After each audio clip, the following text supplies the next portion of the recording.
السلام علیکم۔ معراج کے واقعے کا ذکر قرآن مجید میں سورہ بنی اسرائیل کی آیت نمبر 1 میں ہے یا آیت نمبر 60 میں ہے۔ آیت نمبر 1 میں بس یہ بتایا گیا ہے کہ اللہ ایک ہی رات میں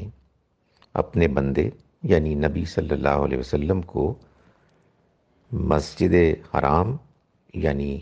خانہ کعبہ اور اس کے گرد مسجد سے لے گیا مسجد اقصیٰ تک جو یروشلم میں۔ آیت نمبر 60 میں یہ بتایا گیا ہے کہ یہ جو رویا آپ کہیے کہ ایک روحانی تجربہ دکھایا گیا،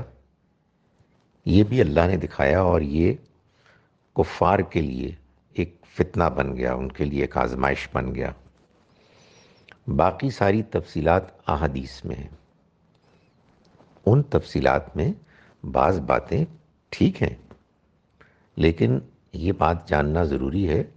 کہ اللہ تعالیٰ نے ان تفصیلات کو محفوظ نہیں کیا۔ یہ تو ظاہر ہے کہ جب نبی صلی اللہ علیہ وسلم کو یہ روحانی تجربہ ہوا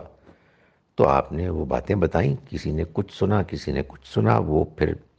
جا کے تیسری صدی میں وہ باقاعدہ حدیث کتابوں میں آ گئی یہ بات، ورنہ پہلی 2 صدیوں میں تو ایک عظیم اکثریت مسلمانوں کی ایسی تھی جس کو اس کے بارے میں بہت تھوڑا معلوم تھا۔ تو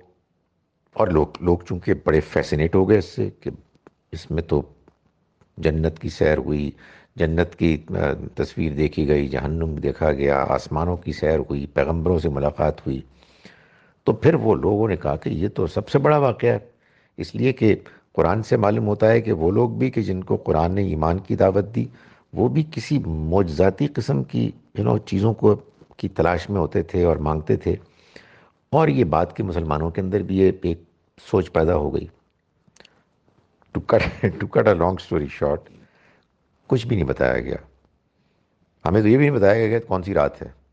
یہ بھی لوگوں نے ایک اندازہ کیا ہے، صحیح کیا ہوگا اندازہ، لیکن جب دین نے نہیں بتایا تو ہم کون ہوتے ہیں کہ اس کے بارے میں ہم یہ کہیں کہ جی اس میں عبادت کرنی بڑی فضیلت کی چیز ہے یا روزہ رکھنا بڑی فضیلت کی چیز ہے۔ اور یہ بات ٹھیک ہے کہ اس طرح کی بات کرنا بدعت ہے، اس لیے کہ اللہ کے پیغمبر ہیں کہ جو ہمیں دین بتانے آئے ہیں، جب انہوں نے